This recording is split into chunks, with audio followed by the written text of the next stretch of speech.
Hello friends, అందరికీ నమస్కారం. Welcome back to our channel. Andhra Pradesh రాష్ట్రంలో ఉన్నటువంటి నిరుద్యోగ యువతకు కూటమి ప్రభుత్వం పండుగ లాంటి శుభార్తను అయితే ప్రకటించడం జరిగింది. అయితే మన కూటమి ప్రభుత్వం వచ్చాక నిరుద్యోగ భృతి కింద రాష్ట్రంలో ఉన్నటువంటి నిరుద్యోగులకు ప్రతి నెల 3,000 రూపాయలనైతే అకౌంట్లోకి జమ చేస్తామని తీసుకువచ్చారనమాట ఈ యొక్క పథకాన్ని. ఇప్పటికీ సూపర్ 6 పథకాల్లో పలు కొత్త పథకాలను అయితే అమలు చేస్తూ వస్తుండగా మనకు విద్యాశాఖ మంత్రి నారా లోకేష్ గారు ఈ యొక్క నిరుద్యోగ భృతి పథకం మీద కూడా క్లారిటీ అయితే ఇచ్చారనమాట. ఈ ఏడాది నిరుద్యోగ భృతి పథకాన్ని అమల్లోకి అయితే తీసుకువస్తామని క్లారిటీ అయితే ఇచ్చారు. ఓకేనా, నేను మీకు దీనికి సంబంధించినటువంటి పూర్తి సమాచారం గురించి ఈ వీడియోలో చెప్తాను. పూర్తి సమాచారం అంటే ఏం లేదండి, ఈ యొక్క నిరుద్యోగ భృతి అంటే ఏమిటి, ఈ నిరుద్యోగ భృతి ద్వారా లబ్ధిదారులకు ఏమేమి చేకూరుతుంది, అసలు ఈ యొక్క నిరుద్యోగ భృతికి ఎవరెవరు అర్హులవుతారు, ఎవరెవరు అనర్హులైతే అవుతారు, దీనికి అప్లై చేసుకోవాలంటే అప్లికేషన్ ప్రాసెస్ ఎట్లా ఉంటుంది, ఓకేనా, దాని తర్వాత కావలసినటువంటి డాక్యుమెంట్స్ అనేటువంటివి ఏమిటి. ఈ విధంగా మీకు 1 బై 1 అయితే క్లియర్గా ఎక్స్ప్లెయిన్ చేస్తాను. మీరందరూ కూడా ముఖ్యంగా వీడియోని అయితే ఎండ్ వరకు చూసేసి తప్పకుండా ఈ వీడియోకి లైక్ చేయడం అయితే మర్చిపోవద్దు. అదేవిధంగా ఫస్ట్ టైం ఎవరైతే ఛానల్ని విజిట్ చేయడానికి వచ్చారో ప్రతి ఒక్కరు కూడా ఛానల్ని సబ్స్క్రైబ్ చేసుకునేసి బెల్ ఐకాన్ అయితే ఆన్లో అయితే పెట్టుకునేసేయండి. ఒకసారి టెలిగ్రామ్ గ్రూప్ను కూడా విజిట్ చేయండి. మీకు ఇంట్రెస్ట్ ఉంటే టెలిగ్రామ్ గ్రూప్లో కూడా జాయిన్ అయితే అవ్వండి. మీకు యూజ్ అయ్యే కంటెంట్ అప్డేట్ అయితే చేస్తూ ఉంటాను. ఇక లేట్ చేయకుండా వివరాల్లో కనుక వచ్చేసినట్లయితే తొలిత మనకు ఈ యొక్క నిరుద్యోగ భృతి పథకం అంటే ఏమిటి అదైతే తెలుసుకోవాలన్నమాట మీరు. నిరుద్యోగ భృతి పథకం కింద ప్రతి నెల కూడా నిరుద్యోగ యువతకు 3,000 రూపాయలను అకౌంట్లోకి జమ చేస్తామని తీసుకువచ్చారనమాట. దీనితో పాటుగా ఈ యొక్క నిరుద్యోగ భృతి కింద 3,000 అందించడంతో పాటు వారికి ఉద్యోగ అవకాశాలు కల్పించడమే ప్రధాన లక్ష్యంగా పెట్టుకొని ఈ పథకాన్ని అయితే తీసుకువచ్చింది ప్రభుత్వము. ఓకేనా. అయితే ఇప్పుడు తాజాగా ఈ నిరుద్యోగ భృతి కింద 3,000 రూపాయలను ఈ సంవత్సరంలోనే ప్రారంభిస్తాము, ఈ పథకాన్ని అయితే అప్డేట్ అయితే చెప్పిందనమాట. ఇక ఉద్యోగ అవకాశాలు కూడా నిరుద్యోగులకు ప్రైవేటు కంపెనీలు ద్వారా, అదేవిధంగా ప్రభుత్వ సంస్థలకు సంబంధించినటువంటి వాటి ద్వారా ఉద్యోగ అవకాశాలు అయితే కల్పించేందుకైతే ప్రయత్నిస్తామని కూడా చెప్తూ ఉన్నారనమాట. దాదాపుగా 20 లక్షల ఉద్యోగాలను అయితే కల్పించడానికి ప్రభుత్వం అయితే సిద్ధమైతే అవుతుంది. ఇక ఈ పథకానికి సంబంధించి మీరు 3,000 రూపాయలు పొందాలంటే అసలు అర్హతలు అనేటువంటివి ఏమేమి కలిగి ఉండాలి, అనర్హతలు అనేటువంటివి ఏమిటి, ఓకేనా, ఈ విషయాల గురించి అయితే మీకు తెలియాలన్నమాట. నేను 1 బై 1 అయితే ఇప్పుడు క్లియర్గా ఎక్స్ప్లెయిన్ చేస్తాను. ఈ యొక్క నిరుద్యోగ భృతికి సంబంధించినటువంటి ఎలిజిబిలిటీస్ అనమాట. దరఖాస్తుదారులు నిరుద్యోగులు అయితే అయి ఉండాలి తప్పనిసరిగా. అదేవిధంగా ఆంధ్రప్రదేశ్ రాష్ట్రంలో నివాసితులు అయితే ఉండాలన్నమాట.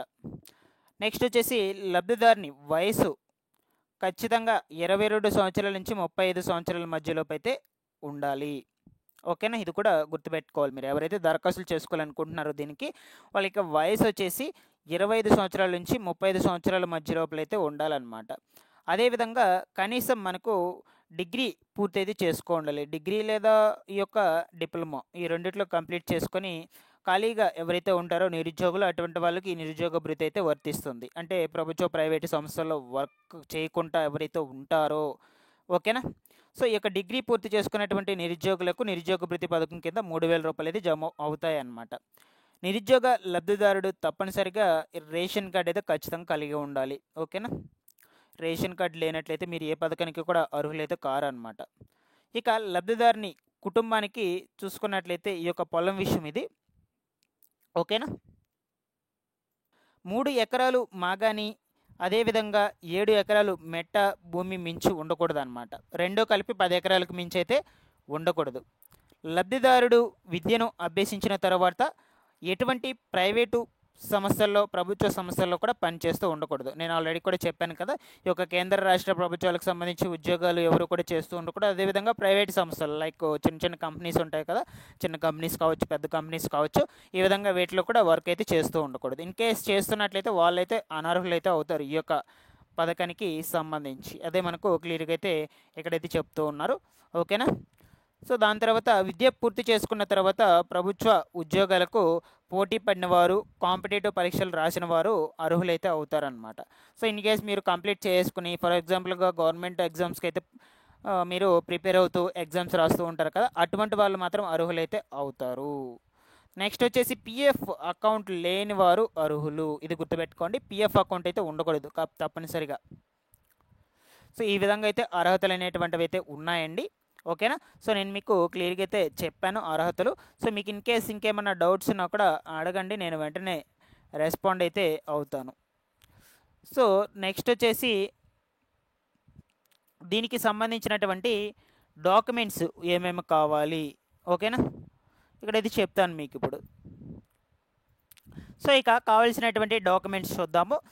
ఆధార్ కార్డు ఖచ్చితంగా ఉండాలి, రేషన్ కార్డు, కుల ధృవీకరణ పత్రం అయితే ఉండాలన్నమాట, విద్యార్హత కలిగినటువంటి సర్టిఫికేట్ అయితే ఉండాలి.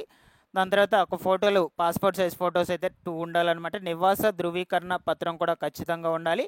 పనిచేస్తున్నటువంటి మొబైల్ నంబరు, నిరుద్యోగ వృత్తి ధృవీకరణ అంటే నిరుద్యోగ ధృవీకరణ పత్రము, అంటే మీరు నిరుద్యోగులు అయినట్లుగా ఒక ఫామ్ కూడా ఇస్తారనమాట, పత్రము. ఓకేనా, దాన్ని కూడా కంపల్సరీగా ఉండాలన్నమాట మీరు. ఓకేనా, మీరందరూ కూడా ఈ డాక్యుమెంట్స్ అన్ని ప్రిపేర్ చేసి పెట్టుకోండి. ఈ సంవత్సరం లోపలే ఈ నిరుద్యోగ వృత్తిని అయితే స్టార్ట్ చేస్తామని చెప్తూ ఉన్నారు కాబట్టి.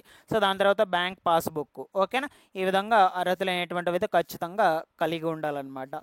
సో నెక్స్ట్ వచ్చేసి ఇక్కడ ఇంగ్లీష్లో అయితే క్లియర్గా కూడా చెప్పున్నాను, మీరు ఇంగ్లీష్లో కూడా చూడొచ్చు ఎలిజిబిలిటీస్. ఫస్ట్ వచ్చేసి సర్వేడ్ ఇన్ ప్రజా సాధికార సర్వే. ఓకేనా, సర్వే అయితే కంప్లీట్ చేసుకోండి. Biometric eKYC in PSS. ఓకేనా, సో దీంట్లో ఈకేవైసీ బయోమెట్రిక్ అయితే పూర్తి చేసుకోండాలన్నమాట. నాట్ ఎంప్లాయిడ్ అయితే కాకూడదు. ఎంప్లాయిడ్ అయినట్టయితే మీకు అయితే రాదు. ఏజ్ వచ్చేసి ఇన్ బిట్వీన్ 22 to 35 లోపలే ఉండాలన్నమాట. పీజీ, డిగ్రీ, డిప్లొమా హోల్డర్స్ వాళ్ళు కంప్లీట్ చేసుకుని ఖాళీగా ఉన్నట్లయితే వాళ్ళకైతే వర్తిస్తుంది. దాని తర్వాత హ్యావింగ్ వైట్ రేషన్ కార్డు ఉండాలి. నాట్ హ్యావింగ్ ఫోర్ వీలర్ అయితే ఉండకూడదు. ఇన్ కేస్ 4 వీలర్ ఉన్నట్లయితే మీకైతే రాదనమాట. నెక్స్ట్ వచ్చేసి no government employee in families. ఓకేనా, సో గవర్నమెంట్ ఎంప్లాయీస్ ఎవరు కూడా ఇంట్లో ఉండకూడదు అనమాట. ఇన్ కేసు ఉన్నట్లయితే వాళ్ళకి నిరుద్యోగ వృత్తి రాదు. సో చాలామంది కూడా ఈ యొక్క పెన్షన్స్, ఆడబిడ్డ నిధి పథకం కింద, అదేవిధంగా గవర్నమెంట్ నుంచి వచ్చేటువంటి లోన్స్, సబ్సిడీస్ ఇవన్నీ కూడా తీసుకుంటారనమాట. ఆ విధంగా ఎవరైనా తీసుకున్నట్లయితే వాళ్ళు కూడా ఎలిజిబుల్ అయితే car. Not taken loan subsidy from government above 50,000. ఓకేనా, సో దీనికంటే ఎక్కువ తీసుకున్నట్లయితే వాళ్ళైతే ఎలిజిబుల్ కారు. దాని తర్వాత not taking scholarships and not studying, అంటే చదువుతూ ఉన్నటువంటి వాళ్ళు కావచ్చు, స్కాలర్షిప్స్ తీసుకుంటున్నటువంటి వాళ్ళు ఎవరైనా ఉన్నట్లయితే వాళ్ళైతే అర్హులు కారు అనమాట, అనర్హులు అయితే అవుతారు. స్కాలర్షిప్స్ తీసుకోకూడదు, చదువుకుంటూ ఉండకూడదు, చదువు కంప్లీట్ అయిపోయి ఉండాలి. Next not having NTR Bharosa pension కూడా తీసుకుంటూ ఉండకూడదు. చాలామంది విద్యార్థులు అయితే హ్యాండిక్యాప్డ్స్ ఉంటారు, వాళ్ళకి పెన్షన్ కూడా వస్తుంటుంది అనమాట కంప్లీట్ చేసేసుకొని, వాళ్ళకైతే రాదనమాట ఆల్రెడీ పెన్షన్ తీసుకుంటున్నట్లయితే. ఆధార్ సీడింగ్ టు బ్యాంక్ అకౌంట్కి ఆధార్ సీడింగ్ కంపల్సరీగా అయితే చేసుకో ఉండాలన్నమాట. సో ఈ విధంగా ఇవి కూడా ఎలిజిబిలిటీసే అనమాట మనకు. ఓకేనా, సో ఇక మీకు వీటికి సంబంధించినటువంటి డాక్యుమెంట్స్ కూడా ఏమేమి అవసరం అయితే కూడా చెప్పాను మీకు క్లియర్గా. సో ఈ యొక్క ప్రాసెస్ వచ్చేసి మనకు ఆన్లైన్ దరఖాస్తు స్వీకరణకు గ్రామ వార్డు సచివాలయం లేదా మీ సేవా కేంద్రాల దగ్గరకైతే వెళ్ళి చేసుకోవాల్సిన అవకాశం అయితే ఉండొచ్చు. ఆఫ్లైన్ విధానంలో మనకు దరఖాస్తులను స్వీకరించుటకు కేవలం గ్రామ వార్డు సచివాలయంలో ఉన్నటువంటి డిజిటల్ అసిస్టెంట్ అధికారి వద్ద అప్లికేషన్ ఫారంని అయితే దరఖాస్తు చేసుకోవచ్చు ఫిల్ చేసుకొని. ఓకేనా, ఇదొక ముఖ్య గమనిక అయితే చెప్పవచ్చు.